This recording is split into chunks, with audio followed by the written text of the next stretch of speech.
Please pray with me. Loving God, we seek your Spirit now in your voice and your message. Come to us and let us hear you this day. We pray in your Son's name. Amen. The lectionary can be strange.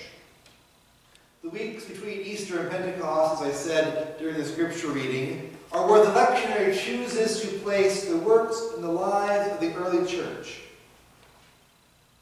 even though Pentecost itself does not come for several more weeks.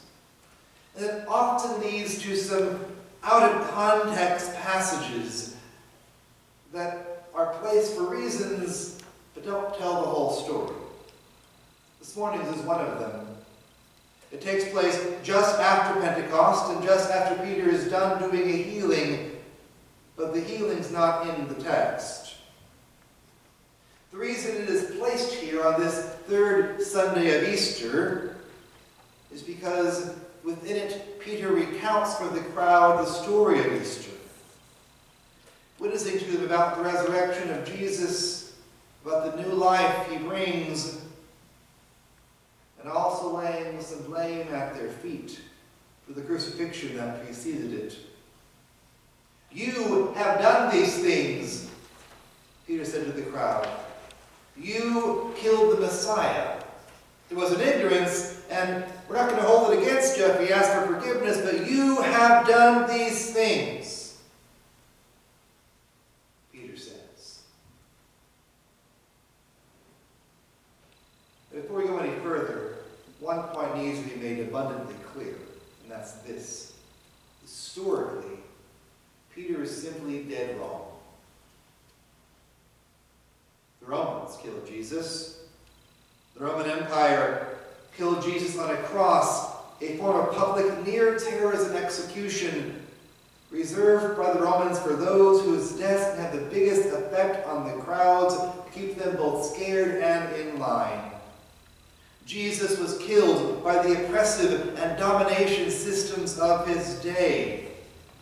And even if we allow the possibility that the temple leaders of his day, who were certainly no saints themselves, might have helped, they would have done so primarily because they were, after all, pawns of Rome and puppet leaders of Rome,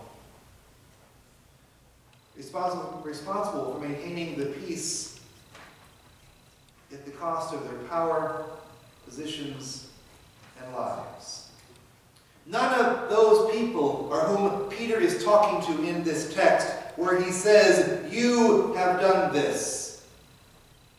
Historically, there was no mob, no crowd. This was an act, because the Romans wouldn't have cared. People of Jerusalem couldn't call their congressmen and demand justice for Jesus or vote a different Caesar next time. Rome was going to do what Rome was going to do. The people were innocent of Jesus' death. But Peter still blames them. Why? There are, of course, many possible answers.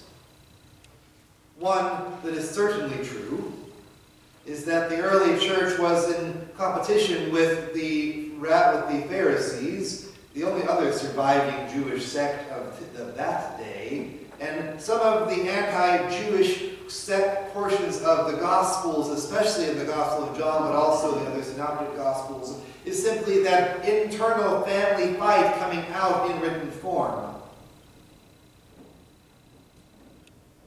But I also think that perhaps Luke, who wrote the book of Acts, is making a point. Not a historical point, mind you, but a theological point. Like all biblical writers, not just the gospel writers, Luke isn't quite writing what we would call a history, at least not as we understand it. Luke is writing a testimony, a theological treatise, a taking of the stories of Jesus and the surviving sayings of Jesus and putting them into a narrative format so that people can understand more about Jesus. But he's not trying to say, here's exactly how it happened, because they didn't think in that way. That's a very modern way of thinking about things. Luke was telling us why it mattered. And his point here seems pretty clear. He wants his audience, his first readers, to see themselves as complicit within the crucifixion.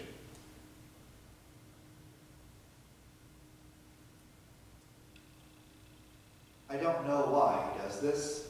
I grappled with that question this week, and even my sermon writing came to a standstill for a while as I tried to find some satisfactory way to understand the motives that Luke had 2,000 years ago for writing this part of the book of Acts. I did come to one conclusion, startling though it might be. I don't know that I care. That was my conclusion. And the reason for that is this. I'm less interested in what Luke might have been saying to Luke's audience 2,000 years ago, and more interested in what Luke might be saying to us today. That I do care about.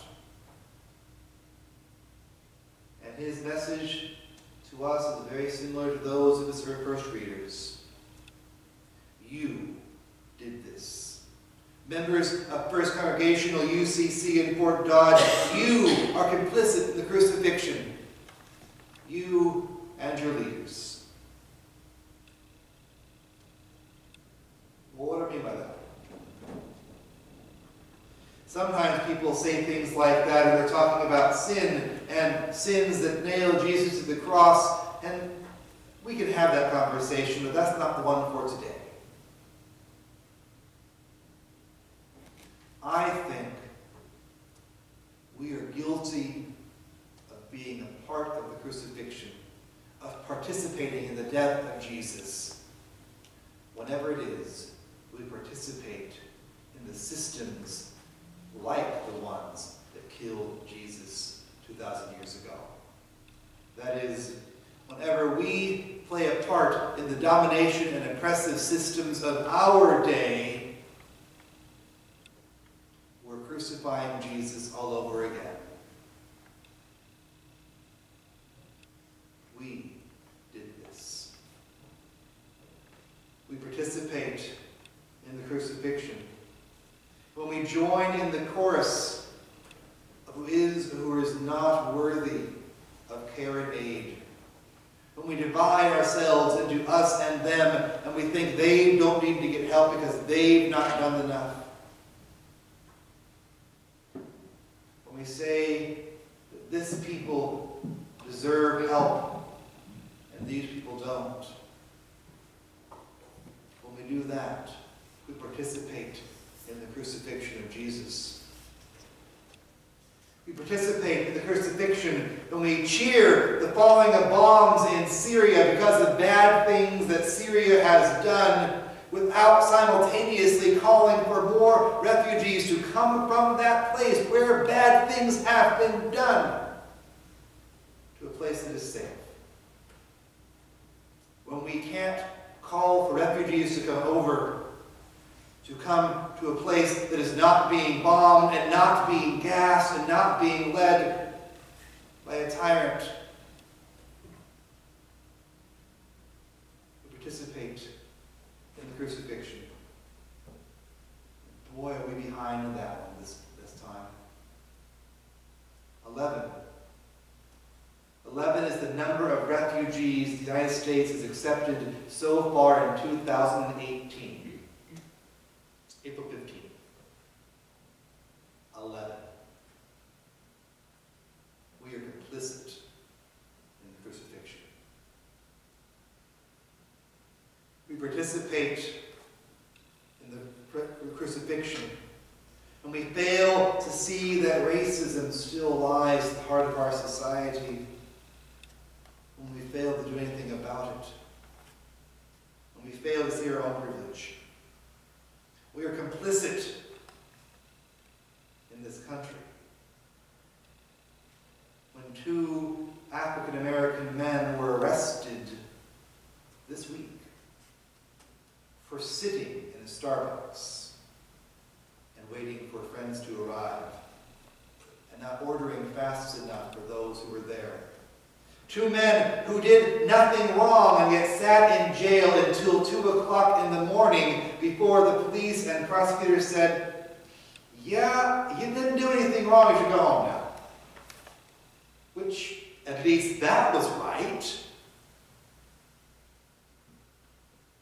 But I can't imagine many white folk who would have been arrested for simply sitting to wait to order till a friend arrived. We are complicit in the crucifixion when we fail to speak out, when we fail to examine our own privilege, when we fail to examine our own biases and those biases that society pushes against us. When we don't do these things, we allow racism to have too strong of a hold, and we are complicit in the crucifixion of Jesus Christ. Friends, Peter says it strongly. You did this, he says. We do this. And here's the thing. Unlike Peter, when he denied, Peter's not exactly innocent. Unlike that crowd that Peter preaches to, we cannot let ignorance be an excuse.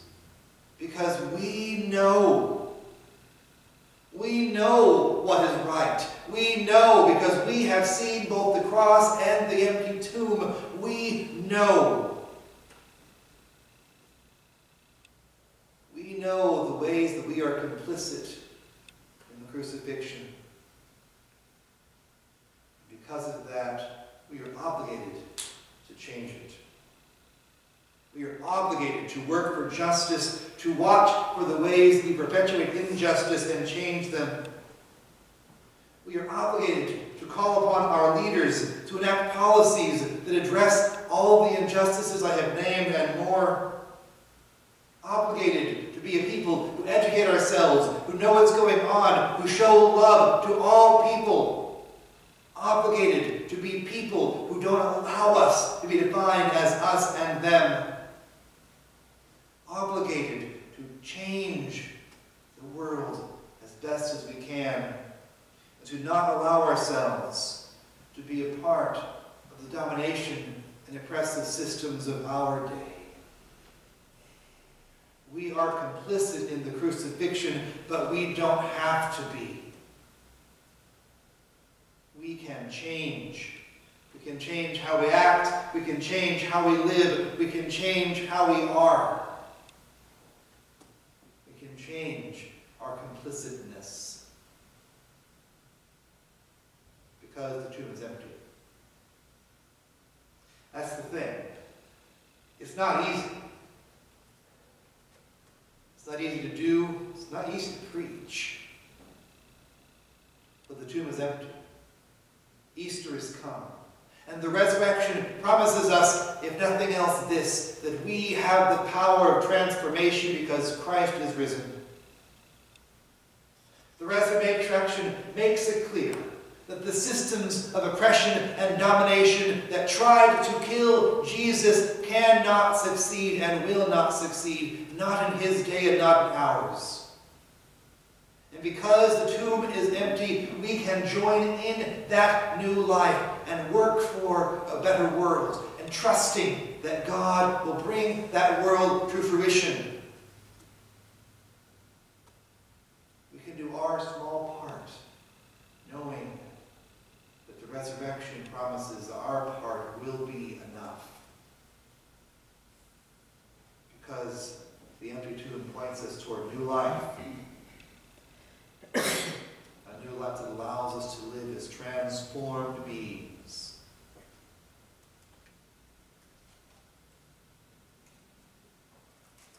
Beings who will no longer allow themselves to be complicit.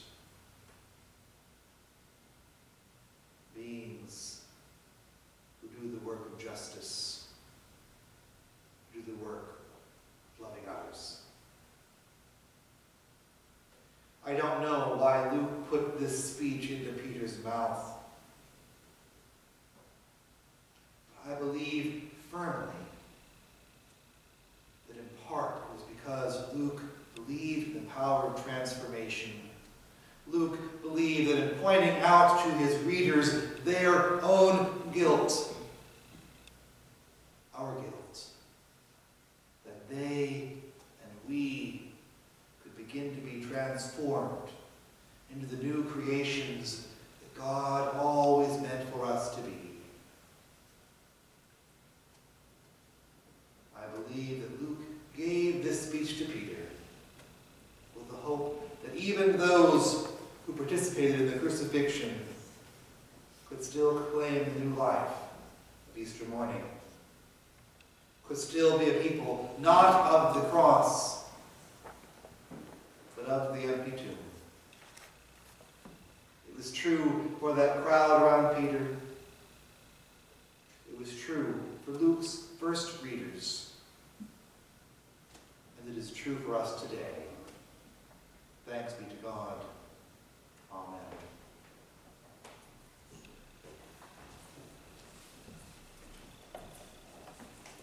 Let us sing hymn 575.